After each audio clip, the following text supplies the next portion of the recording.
Welcome to another edition of the Roar of the Lions UK podcast, episode 376. Having a goth day. My name's Matthew Turner alongside Anthony Fitzpatrick. How you doing, man?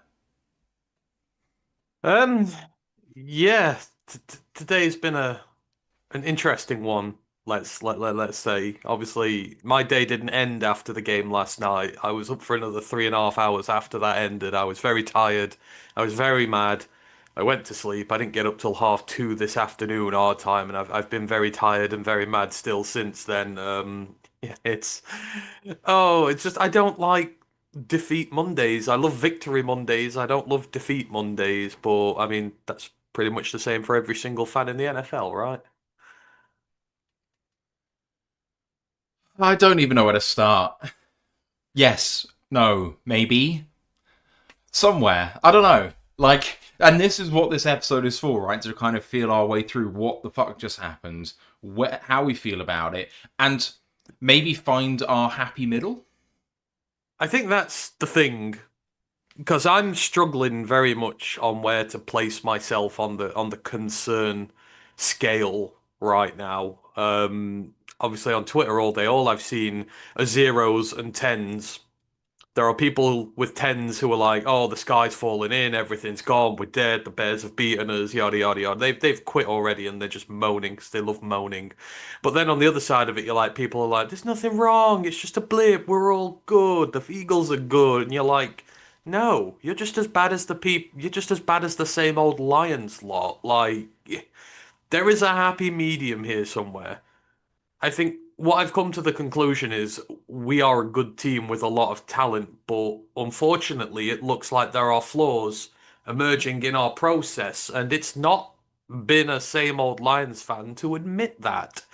We've been very complimentary of our process and the way it's been done so far, but it's reaching its final stages now where you want to make the move to a Super Bowl and you've got to be introspective about it. You can't just, after all these years saying everything good that's happened, not critique it when it starts having issues. And some decisions that have been made, some of the choices the roster's been built on, and that is just starting to bite on us a little bit. And again, you shouldn't be a naysayer just for pointing that out. So I'm trying to find exactly where I am on this scale, and I'm trying not to be too negative, but I'm trying not to sweep everything under the carpet either. It's just very hard to find where the balance is right now. But But I think the legitimacy of actually trying to find out where you sit on that scale is the thing which is going to lend you credibility when you talk about the hmm, game.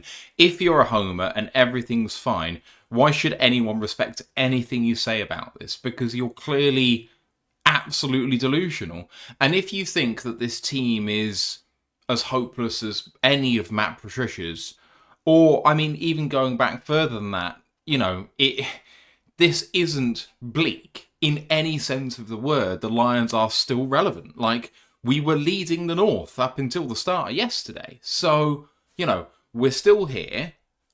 But where on the scale of concern should we be? How should we proceed from here? What have we done wrong? Can we fix it right now? What do we do for the future to make sure that it's not like this next year, potentially? Or to do better, to find out how best that we can actually make this transition from plucky underdogs who really are kind of putting the cat amongst the pigeons and scaring a few teams to contenders who belong, who are going to scare some teams in a completely different way because they're going to make you submit. because they're the You know, bogeyman. yeah, absolutely. The biggest bogeyman team there ever was were the Brady Patriots, where no matter what lead you had, they were always coming back. You're never going to be rid of them, and it doesn't matter what the scoreline is. And we have blown some teams away, but it doesn't really feel like we've actually achieved that sort of superstardom level yet that's required. But we've only been a good team for a very short time, and it is a learning process. So, can we actually do the learning in order to do that? Is the big question. And yeah, No, you're right, and it's how you deal with the tough periods which define what sort of team you are. We've lost three of our last five now, which is a position we're not used to being in. We don't lose this many games, but for the last nearly 6 weeks, we have been a sub 500 team. So, for anyone saying that there's nothing wrong, that's quite obviously a lie. A month and a half is a good sample size period where you have been struggling. The offense has passed 24 points once in that time.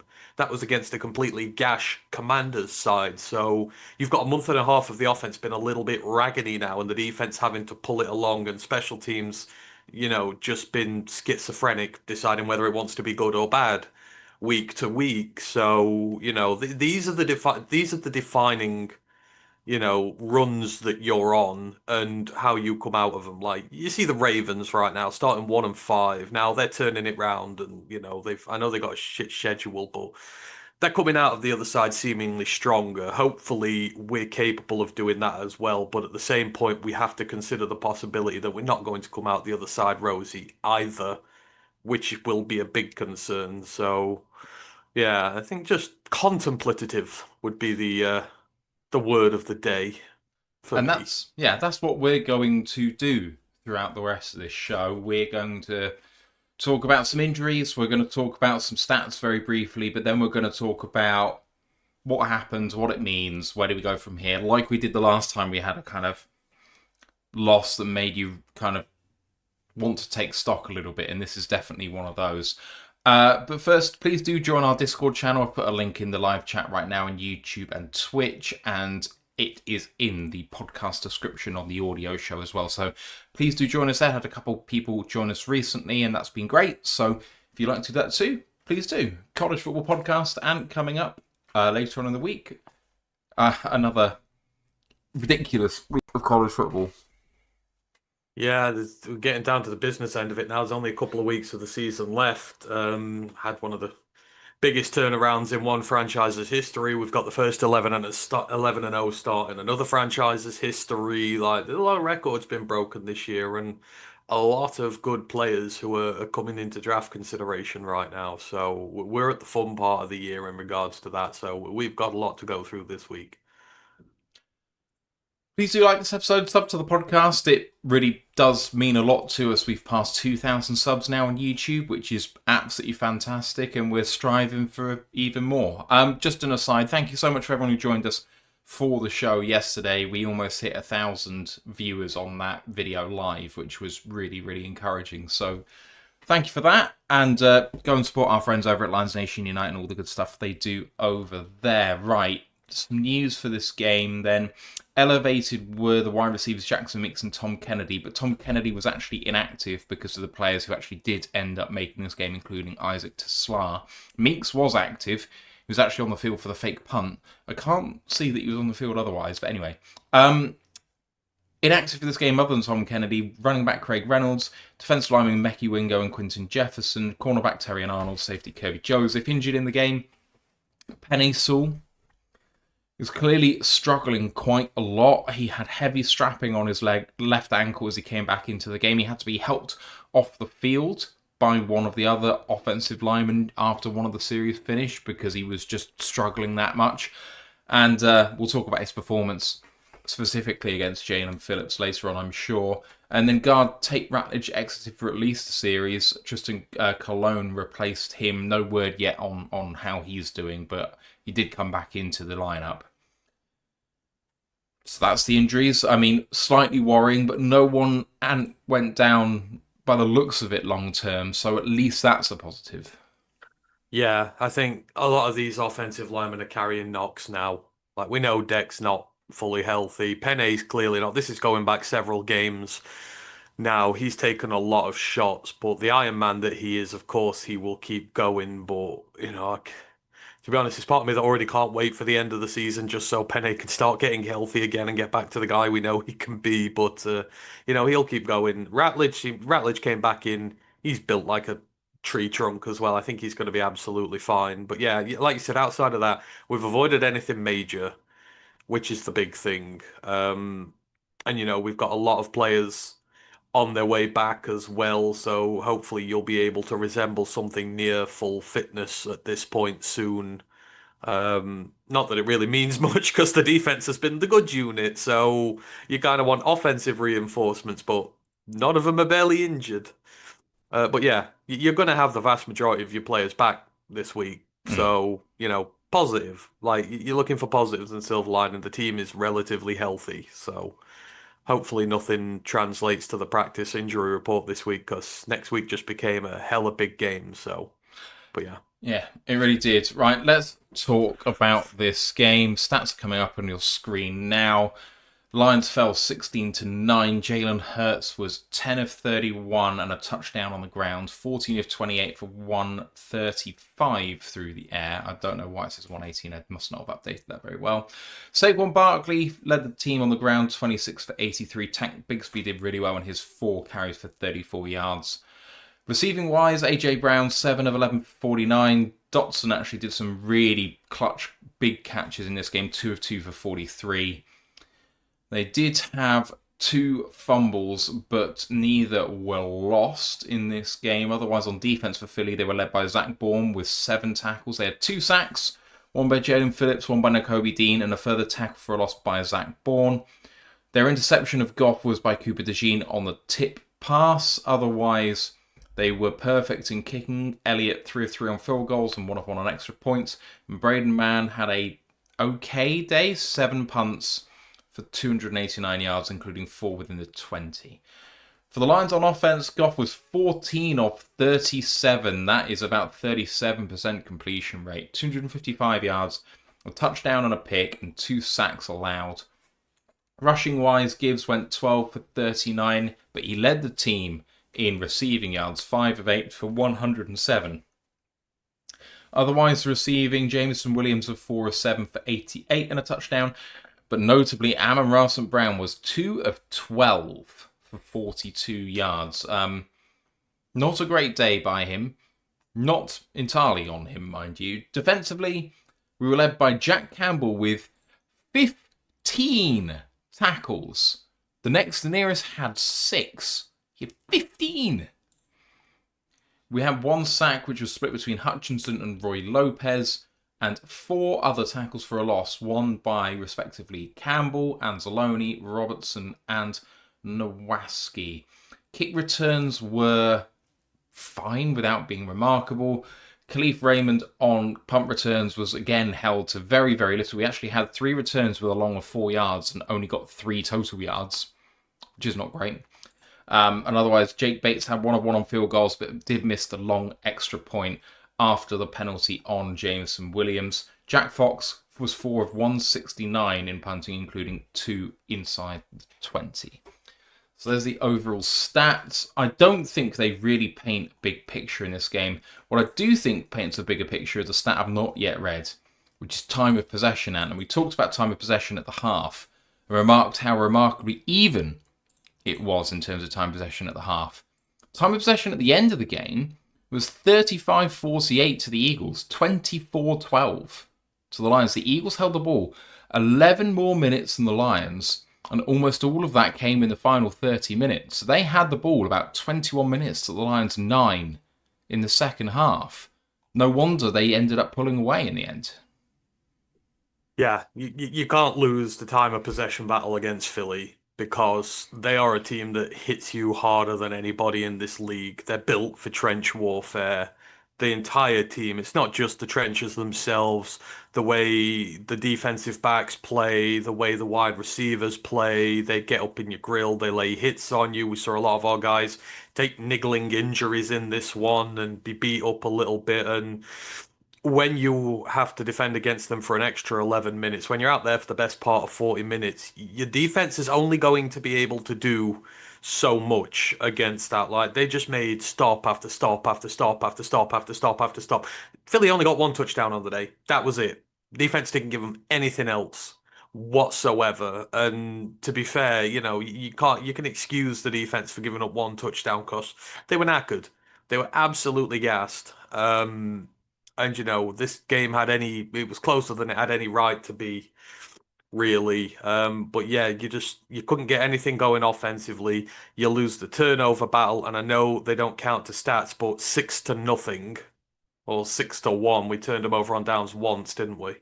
But Yeah. when you commit 6 turnovers to 1, you lose the turnover battle by 5, and you're constantly giving Philly good field position, if not to be able to get touchdowns, at least to get those critical field goals that they got. You know, they're working from the 25 all the time.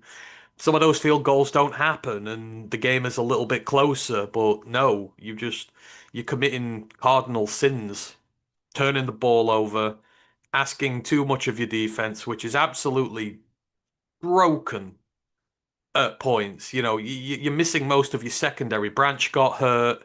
You know, there's only so long it can hold up against.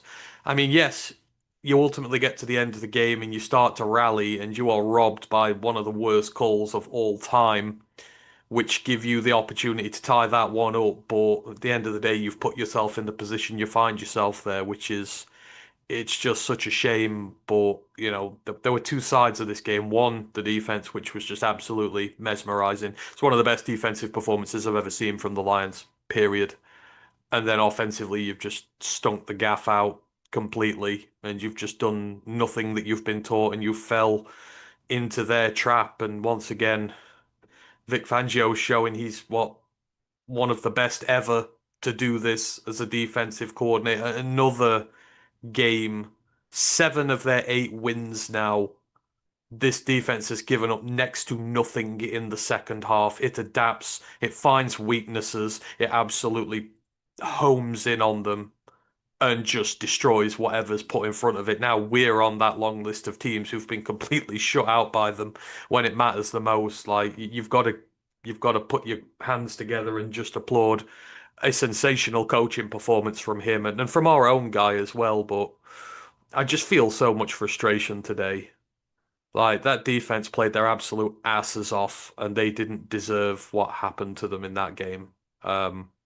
And yeah, it's just a matter of trying to point out where it all went wrong on offense. But I would rather talk about the defense today. Me too. Just to highlight how well the defense did in a very simple stat. The Eagles had 3.9 yards per play. The average yards per play in the NFL this season for the 32nd team in the league, the worst team in the league on average, is 4.0. We held the Eagles to lower than the average yards per play of the worst team in the league. That team, of course, being the Cleveland Browns. Sorry, Brett. But if you even have a look at the teams that have done badly recently, the last 3 games, you only have a handful of teams in the 4s, and you have Cleveland at 3.9. If you have a look at the most recent game, Philadelphia are 4th worst, Cleveland at 3.5, Las Vegas at 3.2, and the LA Chargers, who obviously got blown away, at 3.0. So, you have a look at what happened to the Chargers, and we know who Cleveland and Las Vegas are. That's what our defense did to the Eagles. And in fact, one of the reasons why the Eagles were so easily able to score points, especially the 3 field goals they put on the board, is because we got picked deep in our own territory, and then every 4th down we took, apart from one just outside the 30 and one inside the 5, the other 3 were all at midfield or around. So they only had to go another 15 or 20 yards to be in field goal range. If you can take them off the board, if we don't want to say that we shouldn't be aggressive, because I believe in this team being aggressive, I have always supported that. But in this particular scenario, against a team that struggles offensively, can't really move the ball, the position game and putting up field goals seem to be far more valuable than the way that we have called games in the past. So I want to look at Dan and tell him, I love your aggression generally, but you have managed to flex your aggression. We're definitely not as aggressive as it used to be in year 1 when we knew that we were a bad team and we needed to, push caution to the wind. So you've been able to flex before, realize that this maybe wasn't the game to do what you did, especially against this defense, which they got 3 absolute behemoths up front. Why are we running into them on 4th down? Like, that just looks like a bad idea, full stop. And then the way that their safeties and linebackers all come downhill. Like, I just think we got it wrong on offense schematically. And then the play calling on a down-to-down basis was fine. But in those key high-leverage moments, we really got it wrong and didn't back up the amazing game that the defense had. No, you're right. 15 of the 21 runs went down the interior through the guards or the center. That's your weakness. You're running at Jalen Carter. You're running at Jordan Davis. You're running an entire linebacker core of really good run stuffers, and you are choosing to just go through your weakest players. You're not running behind Penny. When you do try and run out the tackles, they're slow developing. It's just the play selection is so poor. Um, and we said in this game, you need to mix it up because Vic Fangio adjusts his scheme as the game goes on. He sees what you're doing, what's hurting him, and he adjusts to it. We didn't. We didn't throw enough looks at them. The few times we really mixed up our drives, we went we had the deep touchdown drive. We had the 74-yard drive, which we eventually got turned over on, but it was so good because we were using JMO, we were using Jameer out the backfield. They really struggled to deal with Jameer out the backfield as a receiver, just leaking him out and using his ability to get in space to force missed tackles. And we had some really good drives, and then we just kept going back to type again, trying to run it up the middle, losing momentum, losing steam, and just it's like, come on, guys, you've seen there's a way to win here. Start targeting them a bit more downfield. They don't like it. When JMO got in space, when Jameer got in space, they don't like it. They struggled to tackle them. They struggled to bring them down. And then we just started reverting to type again, and Vic Fangio just ate it up Mm. completely. And we just played like we did with the Vikings. We played a lot of stuff behind the line of scrimmage in the short game. I was saying this earlier. Our pass chart is absolutely atrocious in this game in terms of, the depth we're trying to aim at downfield. We went 2 of 10 on shots more than 10 yards. That was it. Nothing else. Everything else is behind the line of scrimmage, allowing them to rally to the football, and it brought their DTs into play. How many battered passes? Because they were just trying to drop short ones off down the middle of the field. They weren't trying to laser it down over these guys. Goff's trying to skim it on a dime right over the defensive line, and these big, ugly, hairy monsters are getting their hands up and batting everything away. Felt like there were 6 or 7 batted passes in this game because there was just no creativity whatsoever. If Vic Fangio could have asked you to do something against him to make his life easy, we did it.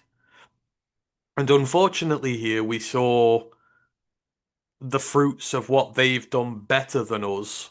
They've drafted incredibly well on that defensive line. Not to say we haven't, but they've drafted quality depth on that defensive line. We've got Hutch and McNeil. That is about it. Those are our 2 guys. Them, Carter, Davis. I know the first round picks, but they've still spent the capital on them. Ajomo looked fantastic on there as well. You've got your Seventh rounder. linebackers, Jalix Hunt, amazing. You get him out the FCS as a 4th rounder, I think it was. Complements the skill set up front so well, but you're 2 big, nasty guys in there who you've put a lot of capital in, who had character concerns and were not Lions players, according to a lot of people. Well, they damn sure look like them in this. That defensive line absolutely went to town on us. And Nolan it's, Smith as well, first rounder. yeah, Nolan Smith, you've got in there. You've got a lot of skilled ball players. And then when you add at the deadline, Jalen Phillips, just that little bit of experience that maybe they were lacking a little to start the year, just finessing and fine-tuning your team a little bit. He's the difference maker. Gave Penny fits all night, allowed a Jomo to work off Decker, allowed the 2 defensive tackles. Like, Penny couldn't come inside to help Ratledge. It's no coincidence that Ratledge had one of his worst games because Penny was not around to help him because Phillips was giving him so many issues. Like, this is what Fangio sees. Creates those little mismatches, picks us apart, isolates our rookies, isolates the center who's getting more useless by the week, and they systematically tore us to shreds. Our defensive line was fantastic, but it doesn't have the explosive depth that Phillies did, which ultimately is why they eked a few more points out of it than we did. But once again, in all our defeats, we're playing into the opposition DC's hands, and we're doing what they're good at defending, which is getting very concerning is in terms of play calling. Aside from that, is it time we have a discussion about the execution of the players as they're called? Because while, we had a go at John Morton in terms of play calling, and Dan Campbell comes in and has one good game, for this one, some of the play calling was suspect, but some of it is just bad player execution. And at the very head of that, it's not the first time we've seen it this season, but Jared Goff seen ghosts even when he's not, and he's stepping up into it. There was only one or two drives where he looked like he was the master of his own destiny. In a lot of this, the balls he was throwing were nowhere near the player. In the case of the fourth down where he was throwing towards Amon-Ra St. Brown, it was not in the same zip code. But for some of the others, the throw to Jameson Williams was at his feet. The throw towards Amon-Ra St. Brown that he dropped where Amon-Ra had a kind of choice route. At the very Behind least, him. there's a miscommunication there. Whether it's behind him or Amon-Ra's overrun it, I don't know. But either Goff has lost chemistry with his receivers, or he's not throwing the ball where he wants it to go, or he's lost confidence, and we know that he's a confidence quarterback, but there's something that I think can be fixed. But it's going to be about putting it on tape again and again and again to the point where they're confident in what they're doing. But they don't look like it right now. No, and I've seen a lot of people have been very quick to blame the offensive line today for these issues, which I think is unfair. I don't think the offensive line were the cause of all this. I think Jared missed a lot of throws when he wasn't under pressure. He only had 2 sacks.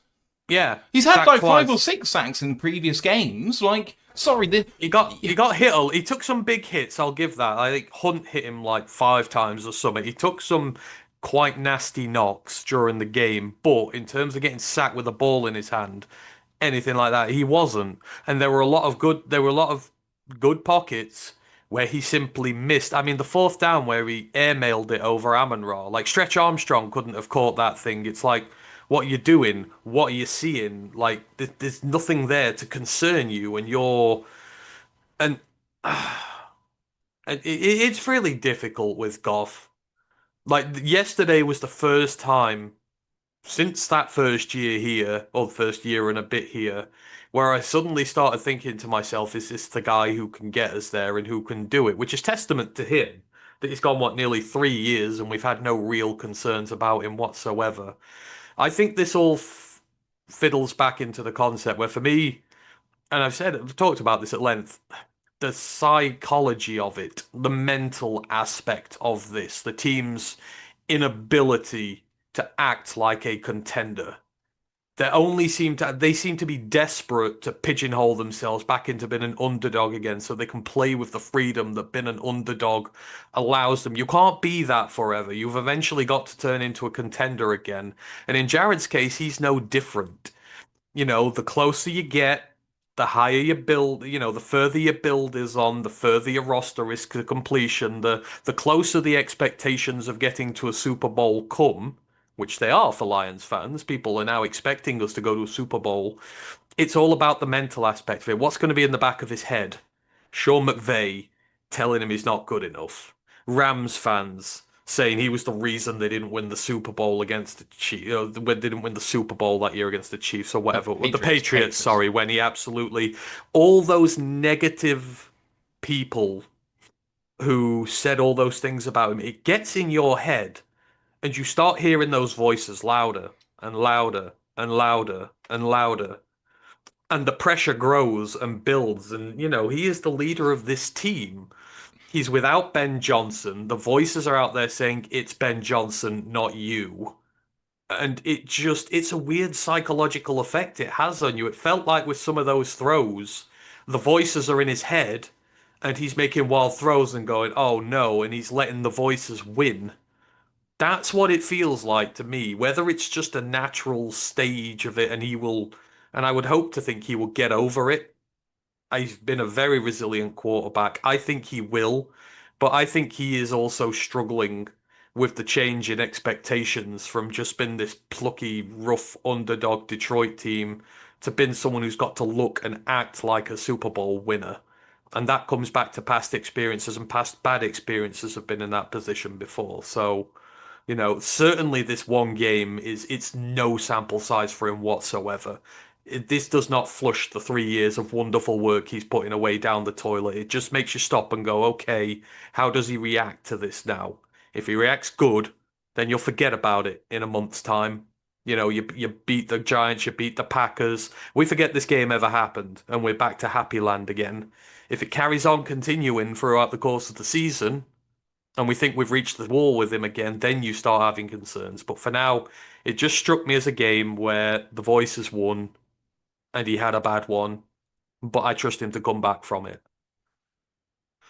I trust him to come back from it too, but it's one of those things where it's on or it's off, and the difference between those two things is a shred of sand, and the impact of that difference being so meager is absolutely massive in the impact of these games. And I was talking to Ant about this play that we were both on the call last night, and we looked at one of the fourth downs that we had. Of course, we went 0 for 5 on fourth downs. And Goff's under centre. They haven't pinched. It's 4th and 2 or 4th and 1. It's 4th and short in some capacity. I think it's probably 4th and 2.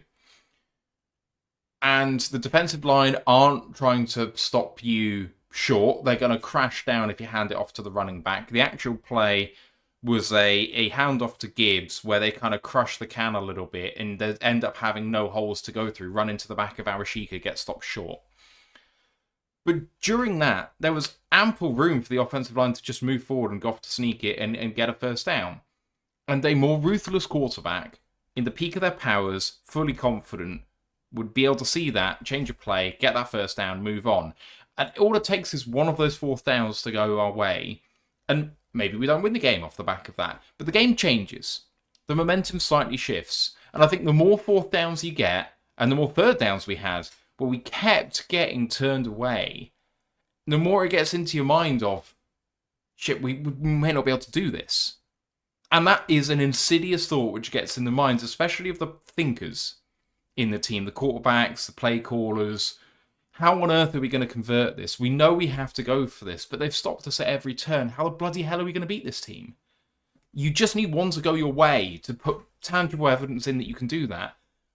Being able to change a play at the line because you see evidence that says that you have a play that works is something that Goff needs to be able to turn to. And we've seen him do it in the past, but it's evaporated from him. And like you said, he can switch it back on, he can react well, and in a month's time you'll forget about it. But for now, this is who he is. And we need to live this way until we can get back to the way that we've seen him do it in years gone by. And once again, and this is why I talk about it, what does this switch back into? Mentality. The ability to convert on high pressure fourth downs in big game environments. It's a mental thing. Like, you either have it or you don't. And that's what we praise Dan so much about in his early formative years as our head coach. You just keep going for it again and again and again and again. And eventually we got good at it because we did it so many times and we put so much trust in the team to go for it on fourth down that they learned to execute it with perfection. But when you start putting that into practice as a team, that's great. But what were we doing it as? We were doing it as an underdog. Like, we garnered a fearsome reputation as an underdog with this fourth down play that we just wouldn't go away. A third down stop is not a stop. We're going to go for it and we're going to convert. But you're doing it because you're an underdog against a better team. And if you don't get it, no one cares. Oh, Detroit lost to a better team. That's fine. Now, Detroit's in fourth down situations, critical fourth down situations against the current Super Bowl champion on their own turf, who are not playing well. The fourth downs we have been so good at for so many years. Amon-Ra, basically, it's a guaranteed. It's Amon-Ra first down for a reason. It's guaranteed. The connection with Goff, guaranteed. It's all automatic. You're doing it under a new guise of pressure now. And the way the throws are coming out, the way the Amon-Ra's drop stats for this year must be bad, but The cohesion's not there, the execution's not there, the confidence isn't there, and again, it all comes back to the mental side of things. You're doing it under far more pressure now, and they've just not got the confidence to be able to do it, which kind of makes you think you're going to have to go away from your aggressive roots until the problem's fixed. But the trouble for us, our aggression is a big part of the way we play offense. The way teams have struggled against us for so long on offense is we don't go away. We're like a bad rash. You just literally can't get rid of us. And even if you make a third down stop, we're still going to go for it. We're still going to convert. We are going to beat the morale out of your defense because they just can't get off the field and get away from us. We've lost that now. And with that, that takes a big part of the aura of our offense away. And that's, a legitimate thing. That's why it's not as good, I don't think, at the moment. Because the aggression has gotten, it's just not what it used to be. We're not executing the way we used to be. And again, it comes back to the mindset of the players. The guys who are usually dependable, not just Goff, are not dependable anymore. And what about the coaching staff letting people down in those high-level moments, those high-leverage moments? Just said in the chat, Wizard of War, I was most disappointed with the fake punt, he says. The fake punt with which it transpires that the majority of Philly's starting defense was still on the field. We have preached on special teams going for it in the situations which appear advantageous to us. We lined up to punt in a situation where I think no one believed we were going to punt because we should probably just go for it, or this team will go for it. So the lining up to punt feels off. So you can very well see the Eagles might go, we think they're going to go for it. We'll leave our starting defense on the field. Not entirely. There were some special teams on there as well, but the majority of the starting defense was on the field. And you bloody run the fake anyway. Sorry, but right up the middle. What point was that an advantageous play to make? Dave Phipp and Dan Campbell need to look at themselves in the mirror and self-scouting today and go, we fucked up on that play. You know what? In that play, given what we said about field position, not giving them easy field goals, and maybe trying to take the easy field goal yourself, that is an egregiously bad play. It is, and what is most egregious about it is you're playing into the opposition's hands. It's not about doing the fake punt per se, it's about how you're doing the fake punt. As you mentioned, you went for a run up the gut. When the vast majority of their starting defense is on the field, what are they good at? Stopping the run. What have they got in there? A load of bulky bodies. So what are you doing? You're handing it off to a quite immobile linebacker, trying to get a couple of yards out of him and just running straight into a wall. If you're going to pull the fake punt there, you've got a punter with an arm. Use him. He's great at throwing the ball, and take that defensive line that's on the field in the fake punt situation out the equation. Throw the goddamn football instead. Throw it over them. If that's the way you're going to do it, trust Fox's arm. Well, and you did the one thing they could deal with on a whim. They wouldn't have been able to defend the pass as well. They wouldn't have been expecting that. They were probably expecting us to do something boneheaded like that.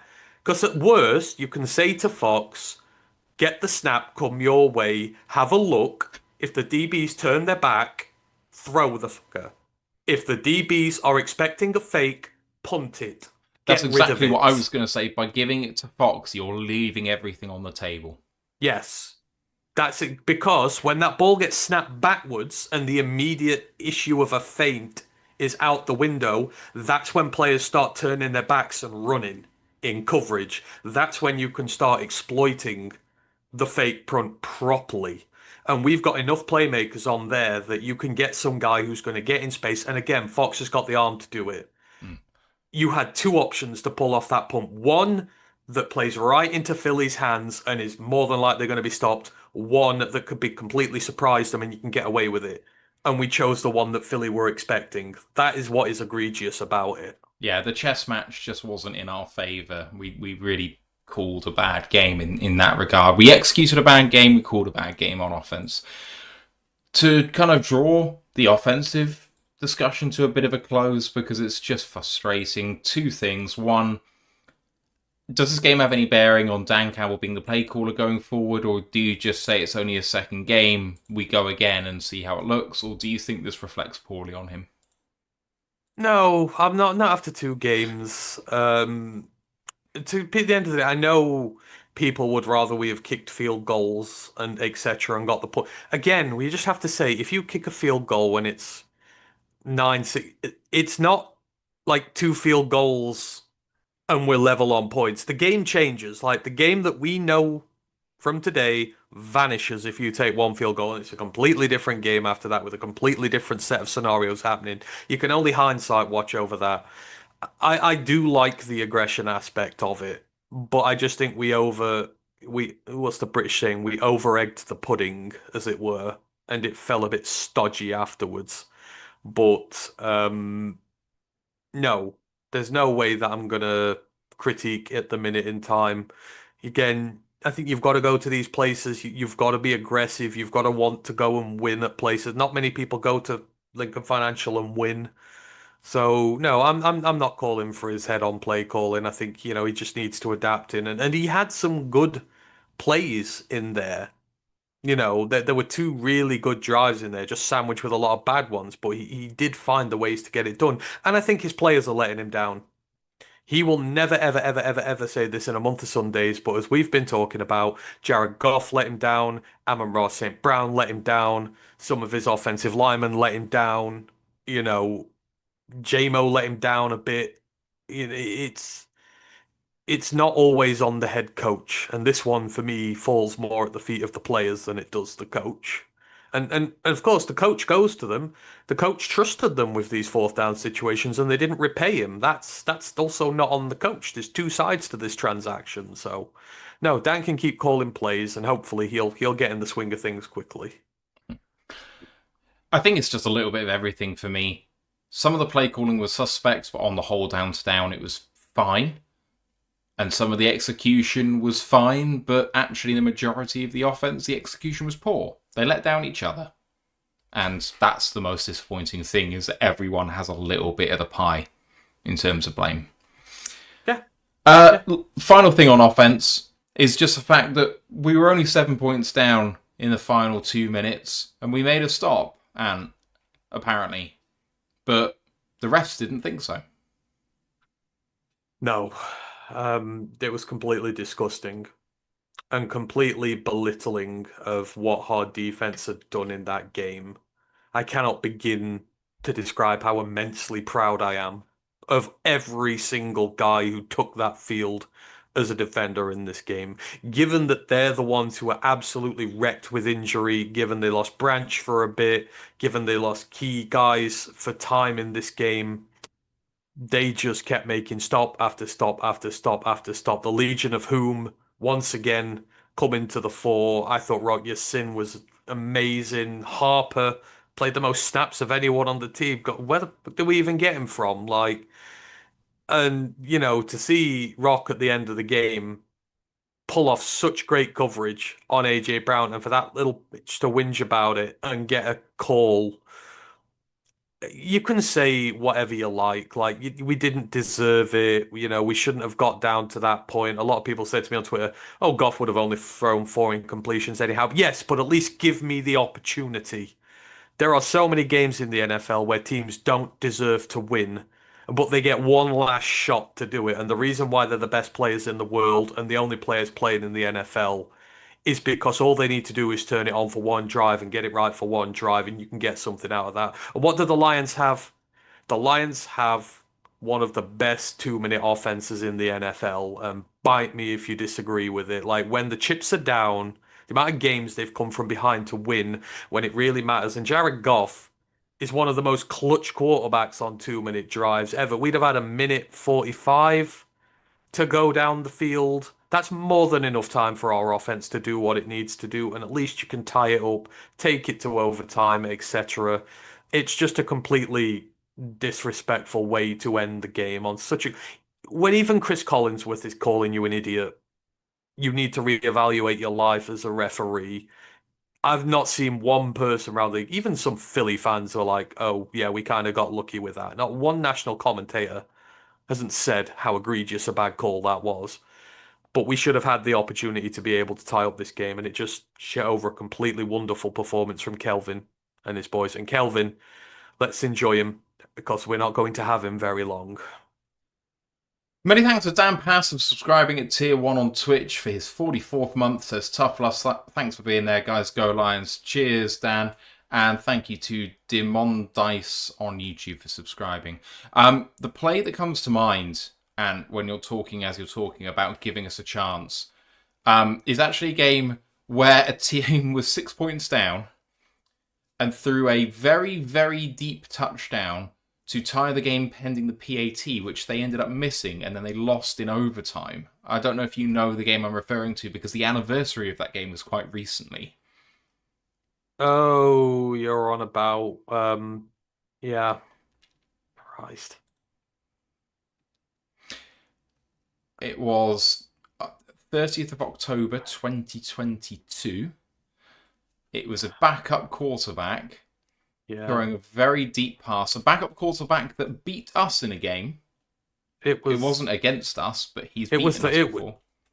Oh Christ, hang on. Wasn't it the Panthers one? Was it the Panthers one? He absolutely shellacked us with the Panthers.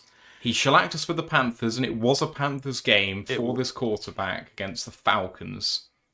I can't remember the kid's name, but it was that one where they stopped us getting into the playoffs, and he absolutely bludgeoned us. PJ Walker. That's it, PJ Walker. So in that game, the Falcons ended up winning that game, but the Panthers, with 25 seconds to go, needed 65, 70 yards, and they got it on one play because they gave themselves a chance. And then they could have won that game, and we should have had a chance, and it's just a bit of a shame. But anyway, we've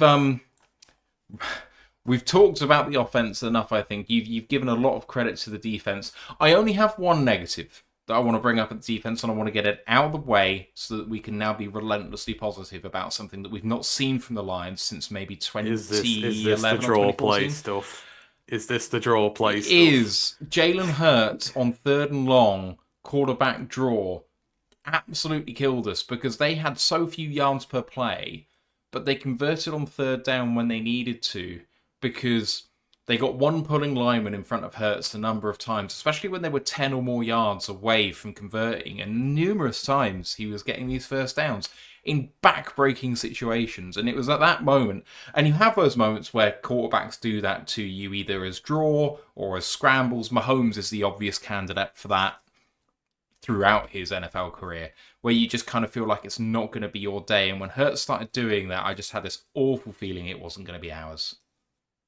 No, I know. They're just the backbreakers, aren't they? But like you say, it's in a game where they did everything right. It was just the one thing. And that's the trouble with Philly's offense. It's so dynamic in what it can do. It'll always find that little needle that'll change a game for it. And like you said, those couple of plays where he did it felt like important plays. Something the Lions couldn't do. We didn't have like that one important play in our pocket where we could knock out an extra first down, get ourselves out of a bad situation or anything like that. But I think overall they did a good job with Hurts. I think it was just when they least expected it. Because you don't expect some of those draw plays in those situations. You're expecting them to try and get it into AJ Brown's hands really quickly. So the linebackers are trying to stay up good in coverage, which empties out the middle of the field, and bang, there you go. So it's just good play calling at the end of the day as well from them. But yeah, it was annoying.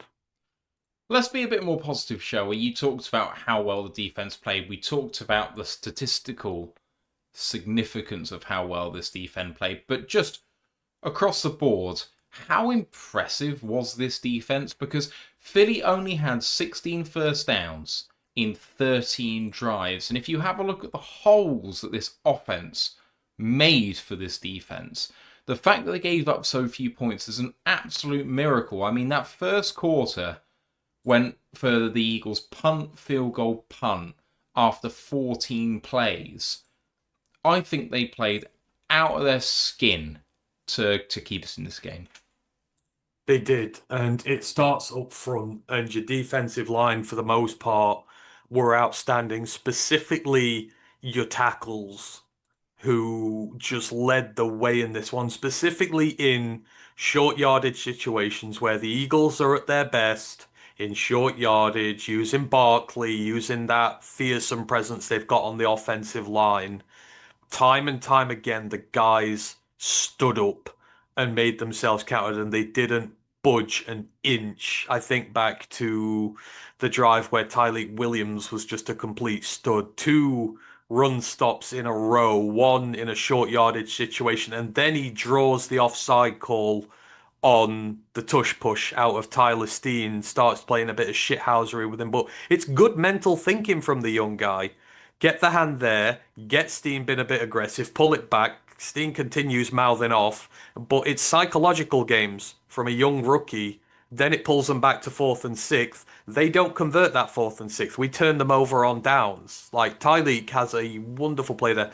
DJ Reader, it was another, I think, fourth down, or it was a 3rd and 1, we stopped because he just absolutely stonewalled whoever the left guard was. Like the entire Philly line got pushed, apart from the left guard who's up against Reader. He stands him up, the running back runs straight into him. I think Nowaski clears it up. It's another stop in short yardage situations. The two big chunky guys in there. Aleem had some decent play. Like Aleem's still feeling his way back in, and he's not at the peak of his powers yet, but he had a few good splash plays in there as well. But it all starts with your interior guys keeping that offense in check, making sure Bartley's not much of a factor in the game, making sure the tush push is a complete non-factor in this game.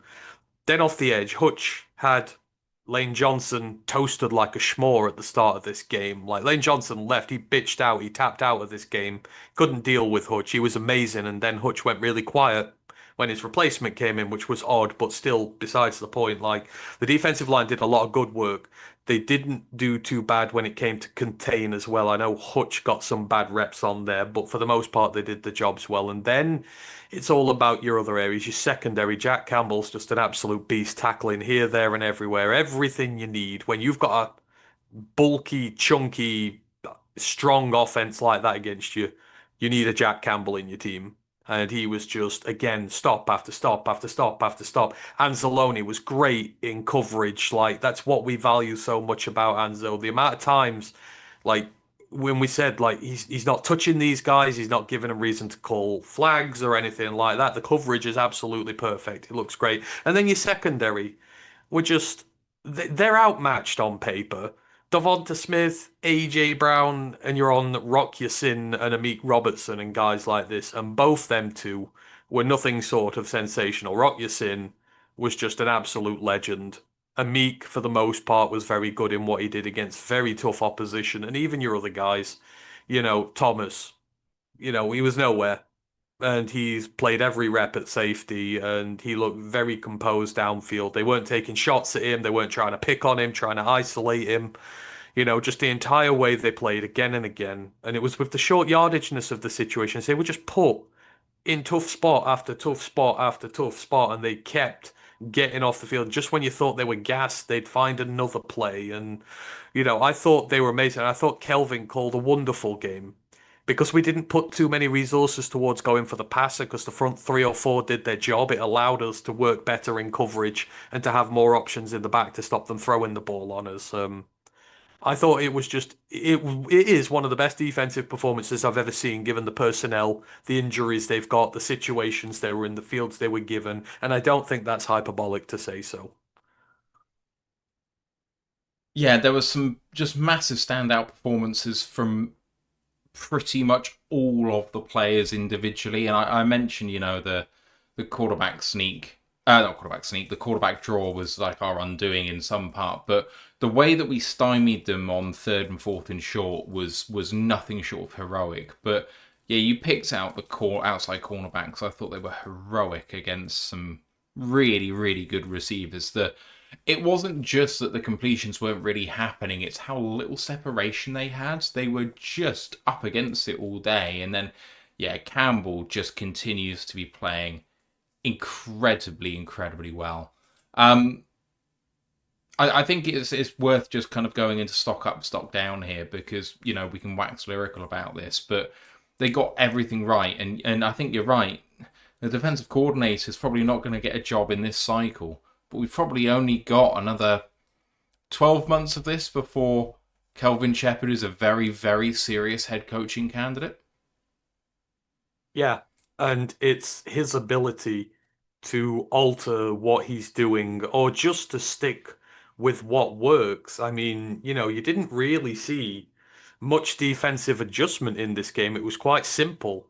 Rush your 3 or 4, get good consistent pressure, be disciplined in your lane integrity, your gap integrity, and then allow your linebackers to drop and help your secondary, rally to the ball, tackle well. It felt like we didn't miss many tackles in this one. Felt like we sure as hell didn't give them much yak in this one either. I mean, I could be absolutely wrong, but it felt like for the most part we kept it in check. So it, it's just a masterclass in coaching. He didn't have to change anything in this game, but during the season, if something has gone wrong, he's adapted to it. I've never seen a Lions defensive coordinator who's so fluid and can come up with answers to problems so quickly. And there's not really much he could have done about this. 16 on the road against Philly against 38 minutes of time of possession is bloody good. Like I say, it's just if he can consistently do it. And he's going to get more weapons back. So God knows what he's going to do when he's got his 2 outside corners back, his 2 starters back, when he's got his star safety back, when he's got more rotation on the defensive line back. Like you could see something truly special from him. Mm. But Kelvin's it's probably he is the biggest stock up maybe of all this game. It's a signature game for him, for me anyhow. Again, the numbers may not reflect that, the stats may not show it, but the entire situation surrounding what he was given to work with, it may be the best defensive coordinator performance I've seen from Alliance DC again. So you've got to give a stock up for that. Definite stock up for that. Stock up. I mean, on offense, the only way to go, I think, is Jahmyr Gibbs, especially as a receiver. My word, he was unplayable out of the backfield. When you've got, I don't actually think necessarily I want to see him do it lining up as a wide receiver, because I think the mismatch you gain from having him in the backfield and having him matched up on a linebacker, he can't be covered in that way. So I want to see us exploit that a lot more. But Jahmyr Gibbs, you got my attention in the passing game, my friend. Yeah, I think there was no one else you could really give it to bar Jameer, and I would maybe slightly put a bit of JMO in there as Mm. well. JMO had the big play that burst the game open for us, but they used him on the end around as well. They kind of tried to get it, and there were a couple of drops, but again, I thought the throws were poor. But I thought when JMO was used, he was very effective again. So. I would give a slight stock up for JMO, a big stock up for Jameer. Everyone else is going down because you were all progressively very poor. Mm-hmm. Other stock ups. I mean, I think that Rock Yasin is the first guy I need to put up there because he was incredible. Um, Especially going up one on one against. Um, he was up against Devonta Smith for the majority of Mm. his reps, or am I misremembering? I was going No, to say you Devonta Smith, and then I was going to say AJ Brown. It was Devonta Smith for him, wasn't it? yeah. You have a look at Devonta Smith, the sort of receiver he is, a refined technician with speed, not like kind of back-breaking speed, but enough to gash you. Rock Yasin isn't exactly gifted physically with that high top-end speed. He is a man-cover corner, but you kind of got to give a little bit with him. And I thought that he just didn't let anything go. He was over him like a rash, and he played 71 of the 72 reps. He did not get a break out there. No, no, absolutely not. You're right. He was tremendous. I think by the same thing, you've got to put Harper in that conversation as well. For a guy who's just been thrust into this starting role right away, he was out there all game and again didn't make any serious mistakes to speak of. Marshaled that back because he played deep quite a lot out of the pair of them. He was the guy who sat back there and marshaled everything. I thought he did very well. To be honest, again, I think it's just a case of most players on this defense, if not the entire defense, would just merit a stock up for the way they played. I think the only one who I might take a little bit of issue with because his opposite number did it for Philly so well and we didn't notice him and we would really need him in terms of especially the quarterback stuff as well. Barnes was poor. and his opposite number, Jalix Hunt, was amazing. And you saw that difference that that blitzing linebacker made in the passing game, just that little bit of extra overwhelmingness, just to really put the quarterback under pressure and force the turnovers. And I thought Barnes was a complete non-entity in this game. I didn't hear his name called much, but that's what we've paid him for, is we've paid him to, go after the quarterback and do his work there. And again, it was just glaringly obvious that Jalix Hunt as his opposite number was that difference maker for them. And we didn't have that from Barnes.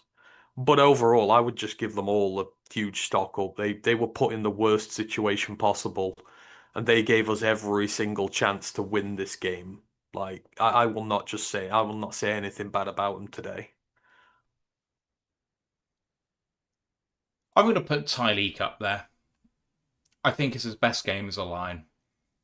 He's had a not a rough start. He's been good at what he's good at, and he hasn't really quite yet developed what he isn't as good at. But what he is good at really showed up today in a game where that's exactly what we needed from him, and he was consistent, he was reliable.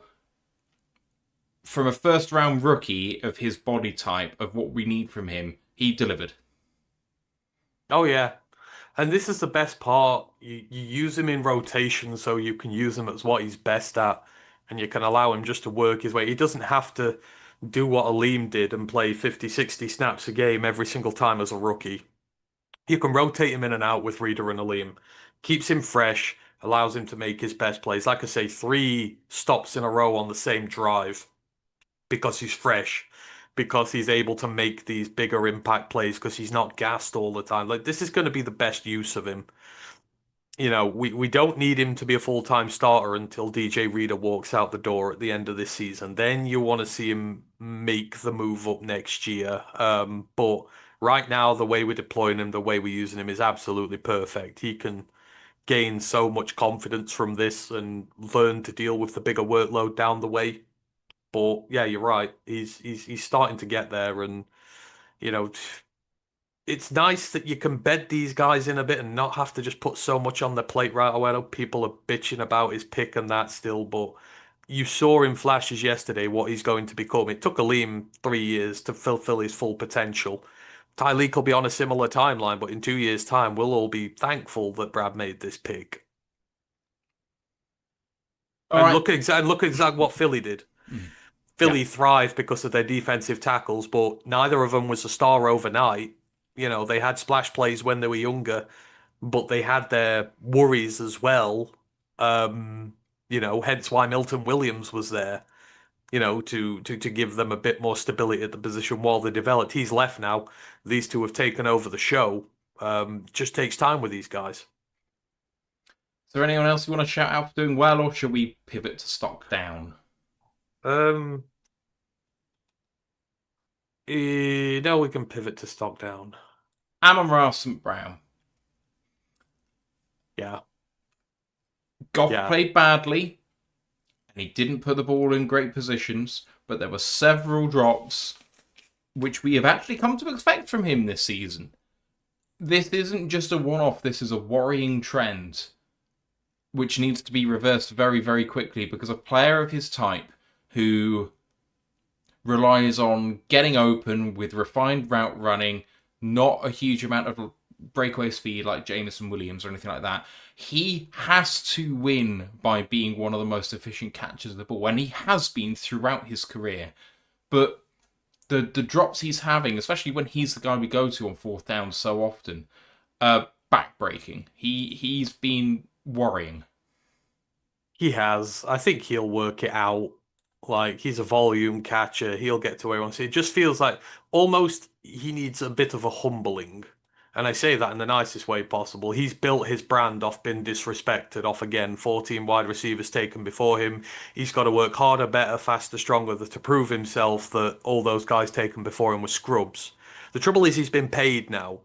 He's been paid a lot of money. He has ascended to the top of his profession. You can't maintain that I'm the underdog who's disrespected when you're at the top of your profession and getting paid like you're at the top of your profession. Now you've got to have the consistency going forward, and these are plays you've got to make now. with all that money we're spending on you, and you've got to just pull a little something extra out the bag. So, again, I think it's just like a lot of the team, they're adapting to their new roles and they're adapting to the new expectations around them. I don't think Amon Ra's any different. And at the end of the day, he is still a top five receiver in the NFL. I mean, what we saw AJ Brown drop quite a few yesterday, or not do that well either, and he's similarly in that category. It's the life of a receiver. One day you're the talk of the town, a couple of drops, and all of a sudden the world ends. But before you know it, they're back to normal again. I've no concerns about him, but I'm right. In this game, you are absolutely right. He was a down, but this time next week we'll probably be giving him up again because he'll have a 150-yard day and be amazing. Who do you want to shout out or call out, I should say? Ooh, who would I called out? Khalif Raymond was shite as a returner again. We need a better returner on the team. I just think he's making a lot of boneheaded decisions at the minute. We're not getting very good field position as a result of the return game. Um, I thought he was poor. And, we did all the, and that's another thing we didn't mention with the offensive side of the stuff. We talked about it on the stream, didn't we? How many times we used Khalif Raymond in motion versus how many times the Eagles gave a crap about him being in motion. They Yeah. didn't care. Oh, Raymond's in motion. They didn't even mark him half the time. That's how little they cared about it. He's just not a bona fide enough threat anymore. And teams don't take him seriously, but the one thing he's meant to be good at, he's been very poor at. So, he's down in that category, and that's probably part of an overall down for special teams, which I still think is gash, apart from Fox. So I think the thing about Raymond is that he was actually very, very good against Washington. He was in motion a lot, like he was in this game, but we were actually feeding him the ball in space. None of that happened in this game, and you're right, he was a total non-factor. Philadelphia didn't give a shit about whatever we were throwing out there in that regard.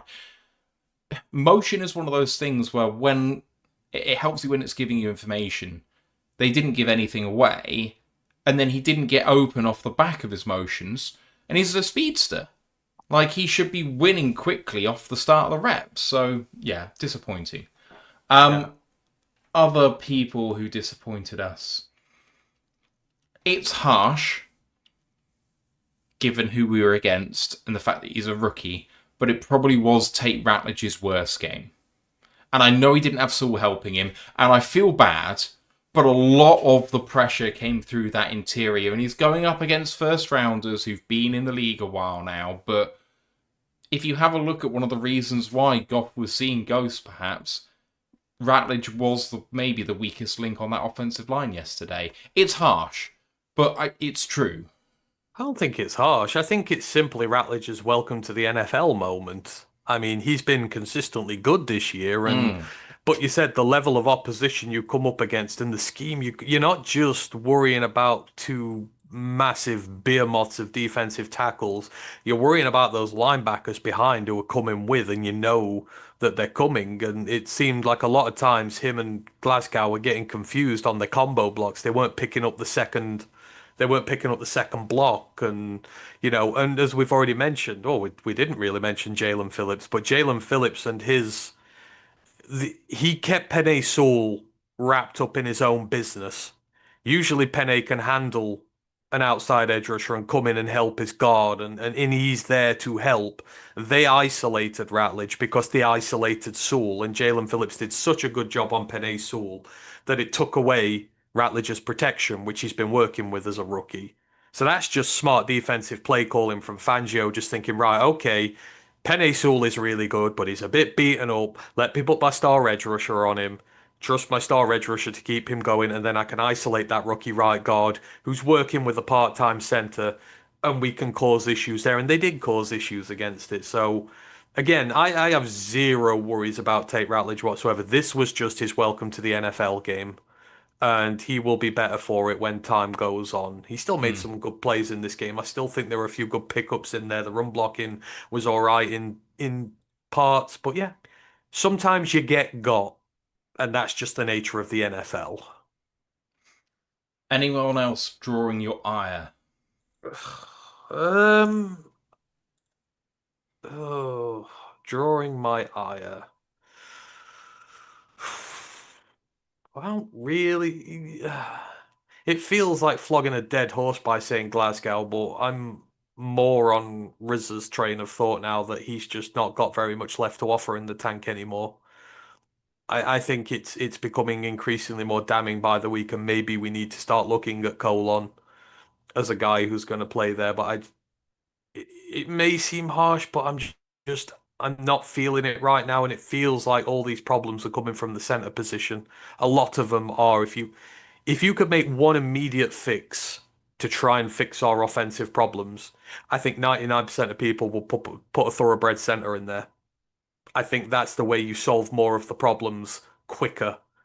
And it's becoming apparent that, he's doing a commendable job in the circumstances, but there's too many problems emanating from not having a solid centre right now, which are causing us the big issues that we can't deal with.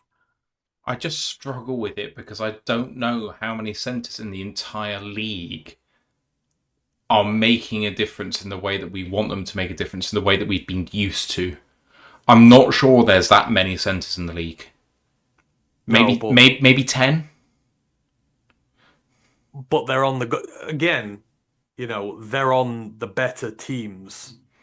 But You know, I don't have the actual things here, but I did the whole center breakdown because someone was, everyone's talking about moving Ratledge there.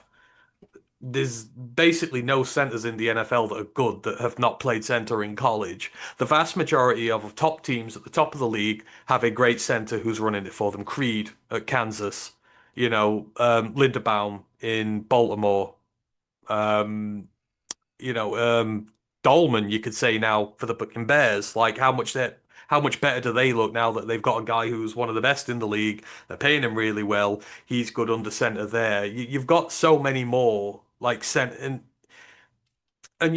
we're missing Frank. Frank was one of the best in the league. As I always said, the reason we're so good against the Vikings, his ability to ID, pick up the blitzers, stop Flores from doing what he wanted to do because he's just such a high level technician the way he works.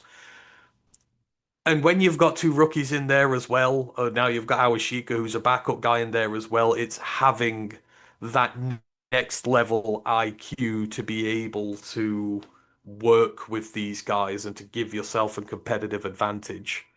It's all very well saying that, there are not that many of those guys around, but the fact is we had one and we don't now, and it is causing us a lot of issues. Frank was a big part of the way this team played, a thoroughbred, one of the toughest men in the league. He set the tone on the offensive line. He had more pancakes than anybody on there. So I think it is a legitimate argument. Can I shock you with a little thing I've just been looking up since you've been talking? You want to take a wild swing at who the 12th best paid centre in the league is? I just said there were maybe 10 good ones. So I thought, I'll have a look at the contracts. Who's the 12th best paid centre in the NFL? I mean, that's a bit mean. Like, oh yeah, just think of every single center in the league right now. The Arizona one, Froholt. So Froholt is actually 10th. They are paying a second guy who over the cap have designated as a centre. There's a particular reason why I'm picking this person out. And you may be able to reverse that back to the fact that it has relevance for the Lions. He has played centre. What, Evan Brown? Evan Brown is the 12th highest paid centre, even though he doesn't play centre. He's a IOL player, backup, whatever. He's been paid almost $6 million a year. Anyway, I just thought that was an interesting wrinkle as I was looking at centre contracts and who's good up there. I mean, the thing is, it's a position. I am going to fire back that there are a lot of rookies in the league right now who will get paid more than that. Absolutely, there are. So that is not reflective of the level of skill in the league right now at the centre position. No, I will say it's a position that takes a long time to become very good at. Not even Ragnow was a world beater. In fact, year one at left guard, he was not great. No, but he was a collegiate centre for the most part. Of course. I think it's just as hard to move from centre to guard it is to move from guard to centre. Centre, you used to been. You're the eyes and ears of the offensive line. At guard, you're just a guard. Like it's like going from being the lead singer to a backup singer in a group. Like lead singers don't go back to being backup singers. You know, they like to be at the front of it all. They like to be in the spotlight. Right, I've had enough of having a go at our team, so I'm willing to draw this conversation on this game to a close. If you are, and we can talk about the rest of the results. Yeah. Thursday night football was Jets at Patriots. Patriots win 27-14 and make it 8 in a row. They are the first 9-win team of the year. And they look like they've got that AFC East all sewn up, or pretty close to it. The Galactic Empire is back. I mean, a win over the Jets doesn't really say much that you didn't already know, but at the same point, they do have to prove that they're back for good, and they have. They kind of put them away, and the Jets' little resurgence is over. Obviously, the big test for them is going to be the Bills in a few weeks, but I think with the win over them already, they've got a cushion. They just need to win every game but that, and they're going to be absolutely fine. I'm just very interested what their ceiling is this year. Like, how far realistically can they go in that AFC playoff race? But if it's through Foxborough at home, I don't think there's many teams that would like to go there No. and play them in a playoff scenario. So if you get that home wild card, I don't know. I could see like a championship game in the future, but maybe not. At least a divisional game I could see in the future. But I'm interested to see just how far they've come in 1 year and whether next year will be the big one, whether they can maintain that right off the gate. Be like the Commanders in a way, like just how far have you actually come? I think they'll get found out eventually. There's too few weapons on that offense, and they're going to struggle when it comes to playoff time, and they're just playing good teams back to back. I can see a championship team. If they get the number one seed, they sail through to the divisional anyway. I think they'll win one at home, and then they'll face... I hesitate to say the Chiefs because I'm not convinced they make it to the playoffs now. But they'll face a team that they would hope to beat, and they'll just get found out. But for the moment, I think that's right in the, up there with the possibilities as having a championship game at Foxborough for sure. I would love to see Patriots Bills in the playoffs. Would be a Like very I would interesting love match. to see that again at Foxborough though. Yeah. Like the Bills, because the Bills more than anybody have to beat them when it matters. Like I know the Patriots have been quiet for years, but the Patriots have all those Super Bowls. The Bills have never been to one, so while they've been gone, I'd love to see that in the playoffs. It's been a while for the Bills, hasn't it? Since the fourth straight that they lost? I think so. Yeah. Madrid game kicked things off on Sunday. Commanders at Dolphins. Dolphins win one of the worst games of football ever played, 16-13. But they've won 3 out of the last 4, and they are now a 4-win team, the Dolphins. That's embarrassing, isn't it? We've won 2 more games than the Miami Dolphins. When you put it into perspective of how bad they've been. Yeah, but I mean, you've got to give credit where it's due, right? You know, they've found a way to start winning games again. They're consistently winning games now, and I mean, Christ, I'm just glad.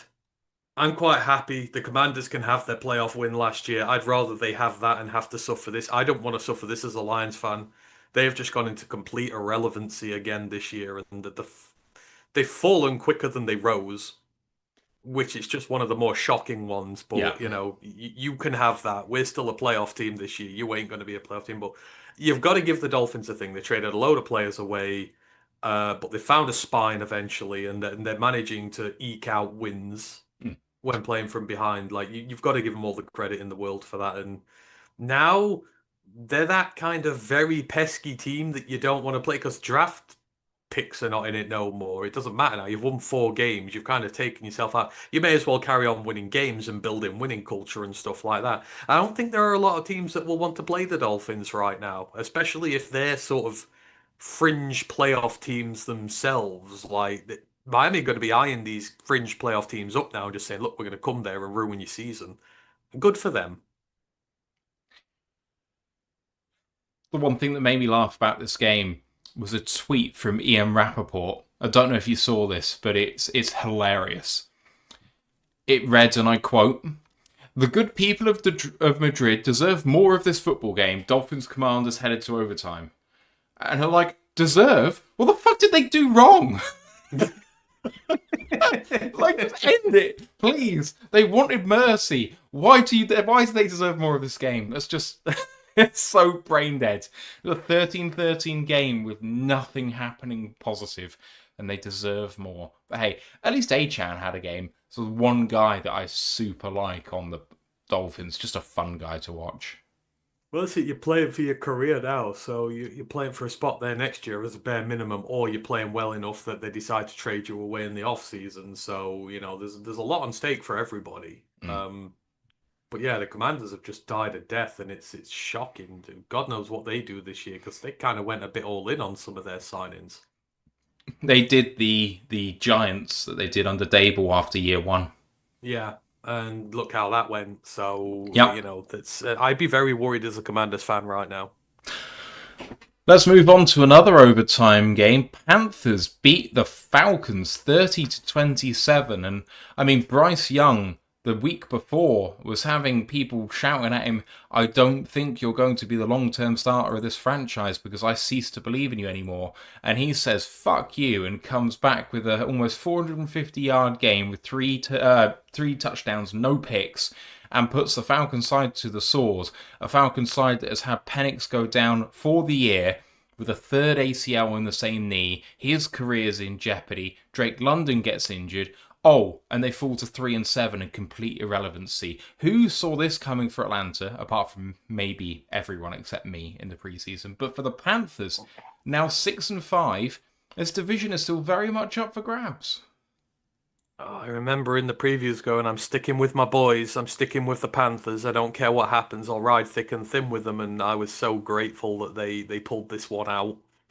They are a different team, the Panthers are. And like I said last week, they're not good enough to avoid getting the odd shellacking from a team that they're maybe not expected to lose to. Like, they're not that good just yet. But they are a lot better now and can win against a lot of teams on their day. And Bryce is just who'd have thunk it? Like when you give him weapons to work with, he's a good quarterback. Like last year, he's having to work with the ghost of Adam Thielen and DJ Chark, who was dead as well. And there's just no one there for him to throw to whatsoever. You've given him a bona fide wide receiver one in Tet. You found an FCS breakout in Jalen Coker. You've got Xavier Legetta, who you're making something out of as well. These are guys you've invested a lot in them pick-wise, and you're starting to get returns off them as well. And it's just great. It's a process. It's been a long process. It's been a tough process for them, but they look really good. Now they've got to start looking towards their defense for next year because it's still sus. But Bryce, for me, has always been a good quarterback ever since he got drafted, and people just wrote him off way too early. But now he's got a good cast to work with. He can win games of football, and he showed it in this. And I'm so happy for him. I'm here for Ted McMillan. I am here for Jalen Coker.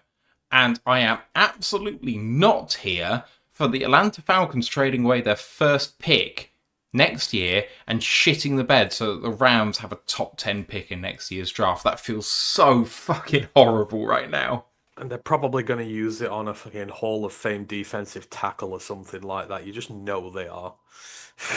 They're going to find some stud blue chip defensive line prospect to just even beef that team up even more. What about... Like it needs it. What about picking around 10th and people don't believe necessarily in the quarterbacks of this draft, but they do, and they take Mendoza at 10 to replace Stafford, who we know is on a clock of some kind, and they find their quarterback of the future with that pick? Yeah, it's just they're going to do something nasty with it. And I mean, like nasty as in nasty for the rest of us. We're gonna be in some bother. Yeah. Next game is the Buccaneers falling to the Bills, 44-32. High scoring affair. Bills up to 7-3, still 2 games back, and the tiebreakers against the Patriots. Buccaneers fall to 6-4, only half a game better now than the Carolina Panthers, and this Buffalo team in some capacity has been all at sea for a number of weeks. This Buccaneers side is the hallmark of consistency at being good at kind of both sides of the ball. They're going to give you some trouble. But instead, Josh Allen has another 6-touchdown game. And I mean, Buffalo just kind of had control of this game. It was backwards and forwards. It wasn't until that pick near the end where they started to spread away a bit. But I thought it was like an instant classic. I thought with two great offenses who were doing a lot of damage. I thought Baker was very composed, given he was playing from behind a lot. They've thankfully Sean Tucker's come good for them, so it's sort of the running back room out a bit. Given Bucky's not been playing, I thought he was awesome. But the Bills just had a bit too much. But Josh Allen's playing gung ho football. He threw some shoddy picks in this one. He still doesn't look himself, even though like he had a six touchdown game. There's still too much of like this run and gun gung ho stuff about them, and a good team with a good defense will put them away eventually. I just think it's not a sustainable brand of football from the Bills what they're playing at this moment in time. There, I think they're still a questionable team right now, even though they got one of the best quarterbacks in the league. But the Bucks, it feels like the Bucks have had a rotten schedule this year because they've played some fantastic teams, and obviously they're playing a first place schedule and they're just suffering from that right now. But I still think the Bucks are a playoff caliber team, and they are a team you don't want in the playoffs. Like they're still built like that. It's just is the schedule going to prove to be too much for them? You beat the 49ers, but you had to play them. You've had to play the Seahawks, the Eagles. You've had to play us, the Pats, who are on a run this year. It's not easy, and it doesn't get any easier. I think they got the Rams next, so it's like they've chosen the worst time to get the NFC West on their little travails. But yeah, I still think there's a good team in there. But fair play to the Bills. Next up is a thoroughly disappointing result for Anthony Fitzpatrick. The Texans eventually defeated the Titans 16-13. You almost called the upset of all upsets. I mean, it's not a disappointment for me because you all just wrote me off as there's absolutely no way in hell this is going to happen. And there was a way in hell this happened. This was nearly going to happen. It takes a walk-off field goal for them to separate themselves. But my vibe is right. And don't bear in mind the amount of shit I've given the Titans over the years. They're probably one of the teams I hate the most. So even when I say they're going to do well, you've got to take notice if my vibe is feeling them a little bit. But they are just missing. They're missing a running back for one. They're missing basically every receiver on their roster. They lost another two to injury in this game, including Calvin Ridley, which is not easy. It just seems like every star is been aligned against Cameron Ward at the minute to prevent him from doing anything useful this year. And yet, despite all the stuff getting thrown at him, he still seems to be finding a way. I know you were all saying, well, how the hell's he going to do against Will Anderson and, or Daniil Hunter and that line? And they got him a couple of times, but he kept getting back up. He kept fighting.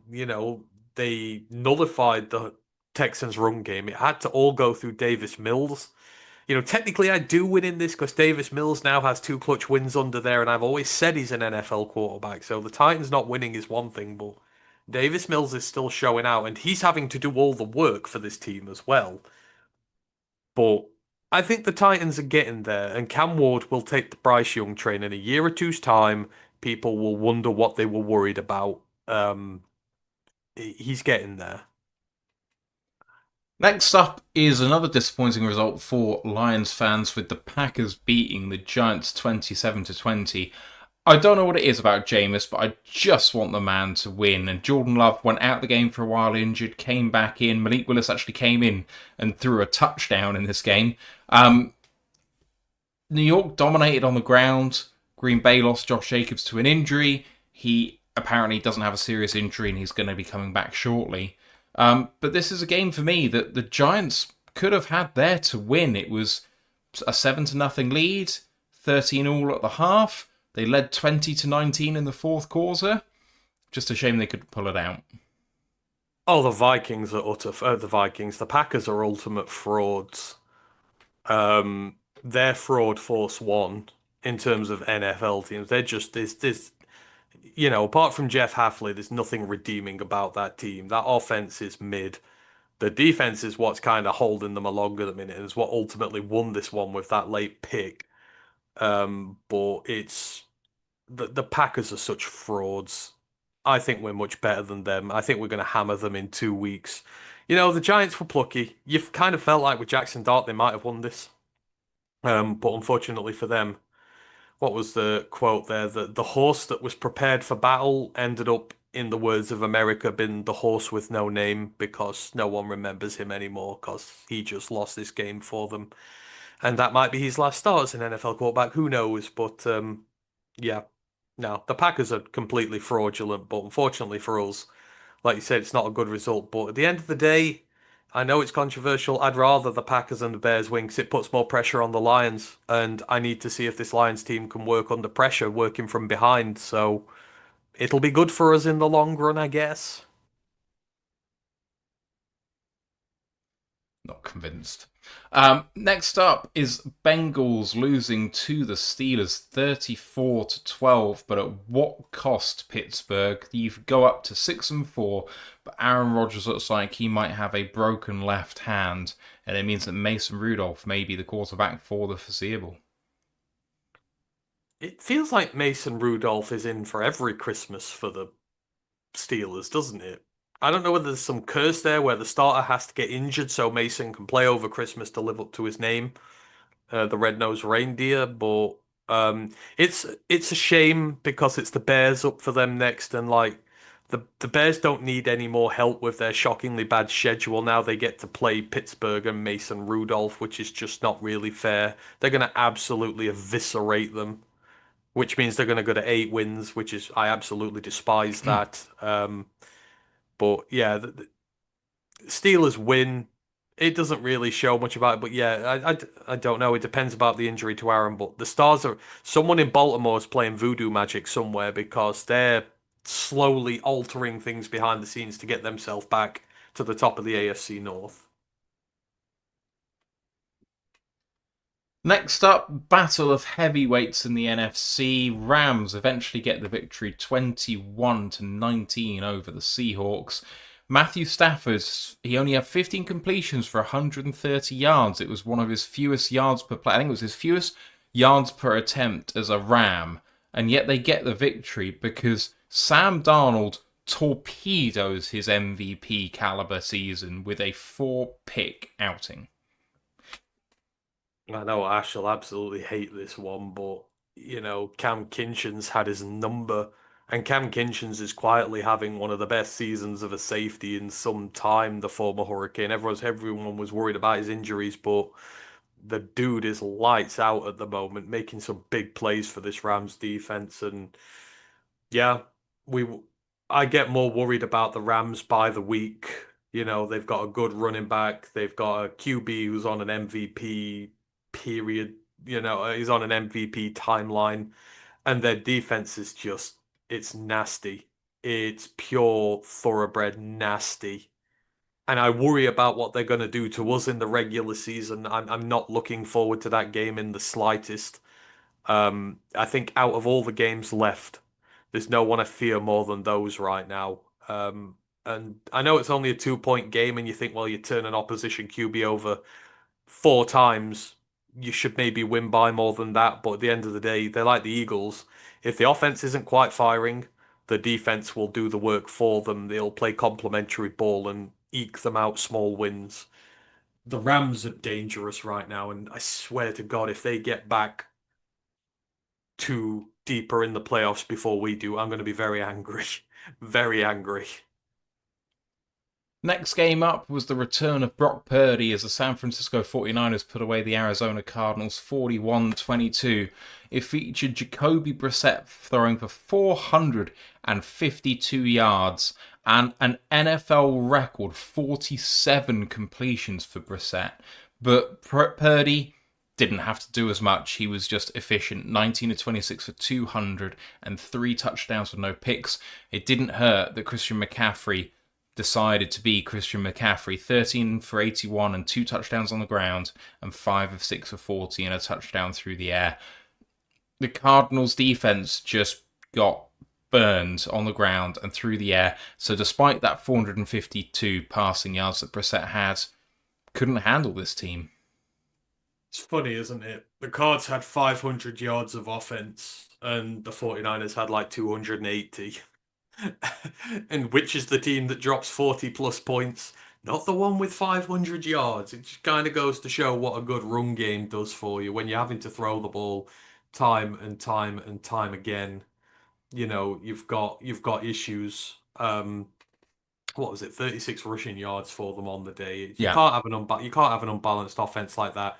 And do you know how many penalties the Cardinals got in this game? 17. 1-7. 17 penalties for 130 yards. So you take those 500 yards, you take the penalty yardage off, suddenly you've only got 370 yards in that game. So it's kind I of mean, goes to show if they're undisciplined, they're unbalanced, they're leaderless, they're a flailing ship heading towards the end of the season, just adrift at sea.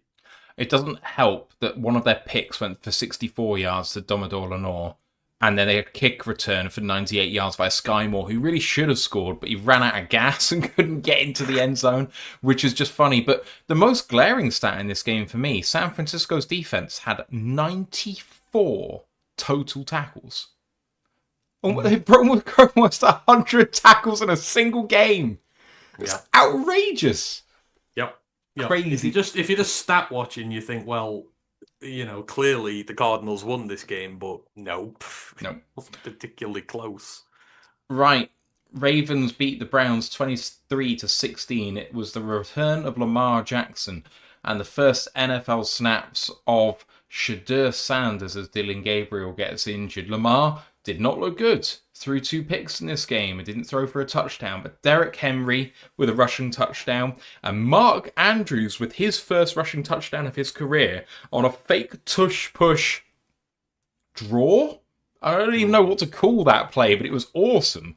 Was enough to sink a Browns defense that otherwise played pretty well on the day. Shadur did not look like he belonged, which is relatively funny. And didn't Mark Andrews break the record for most receptions ever by a receiver for Baltimore? I know he was up there. I think he needed like one more. I think he was close to breaking that, Yeah, but yeah. obviously a big record breaking anything. I do feel really sorry for Browns fans. Like you're at 2-8. It's not the fact they're at 2-8.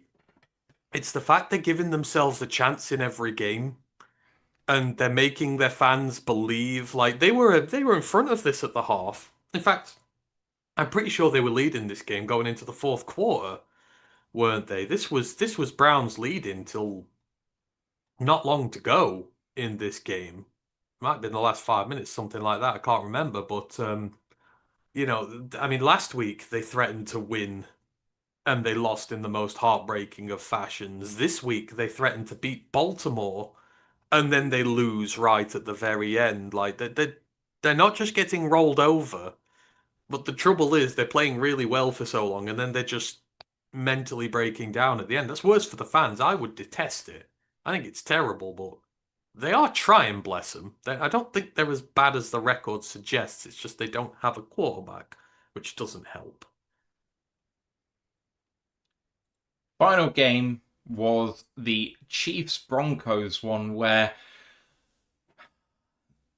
finally Denver actually got some offense and it was enough. 22-19 they won over the Chiefs and it really puts the Chiefs in a hole. Troy Franklin, I'm convinced he pushed off for the big reception that he had.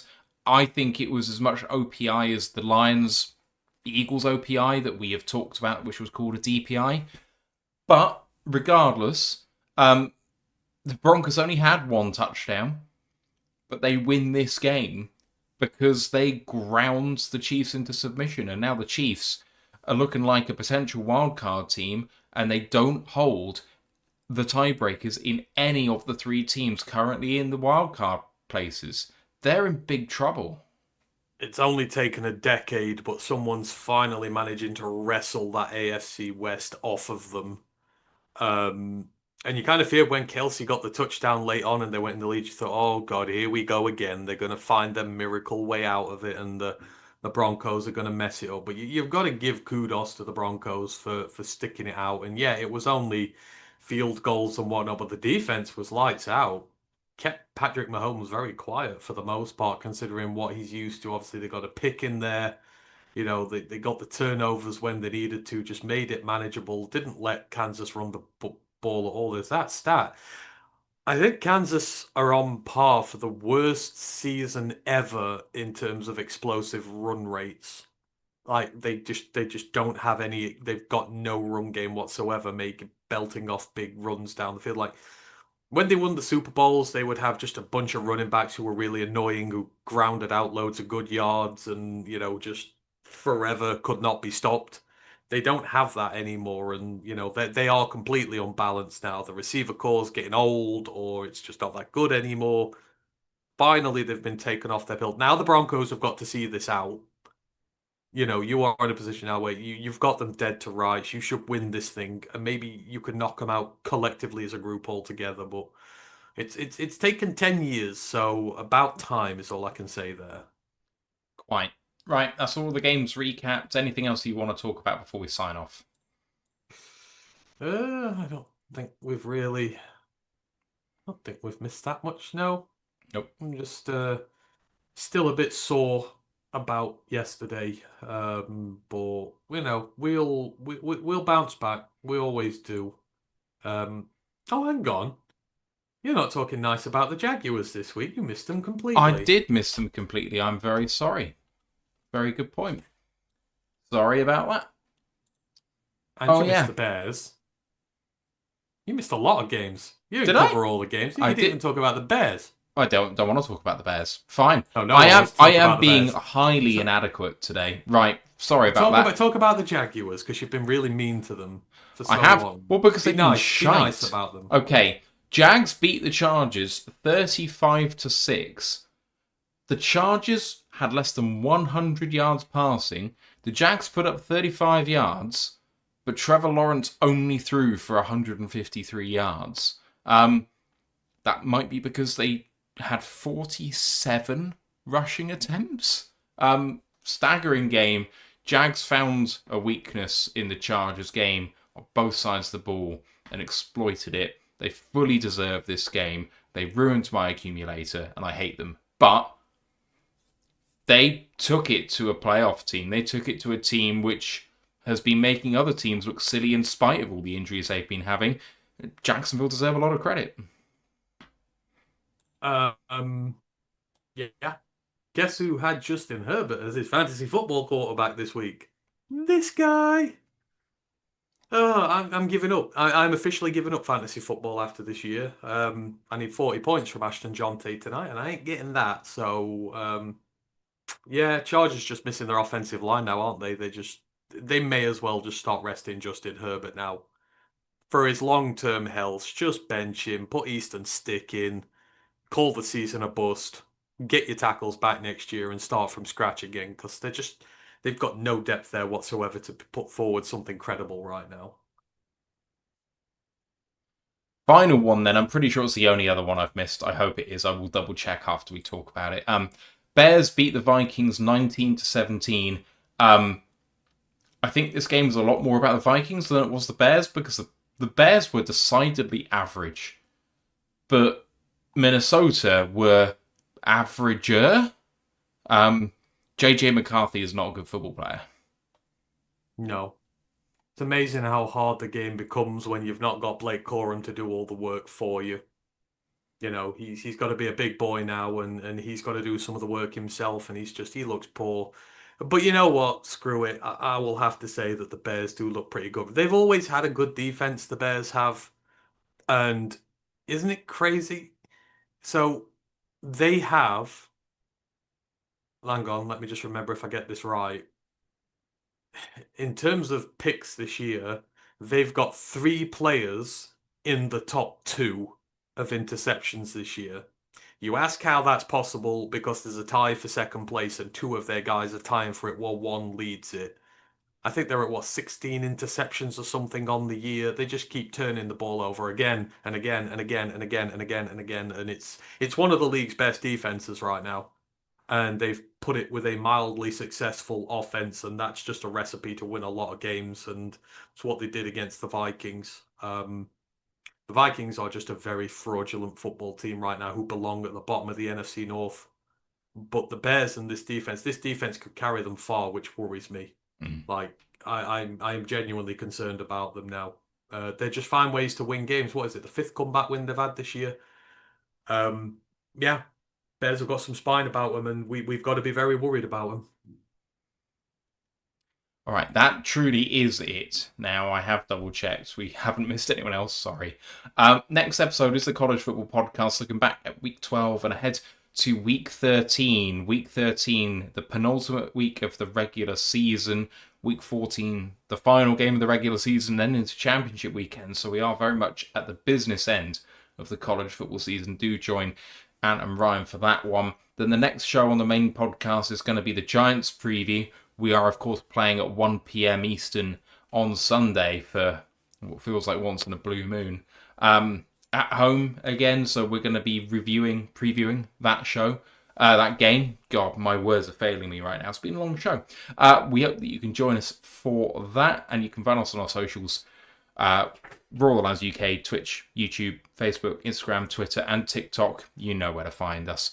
And thanks for doing this with me. It has been therapy during a loss once again. Thank you to everyone for listening. We'll see you for the next show. Let's go on, lads. One pride. One pride. Recording stopped.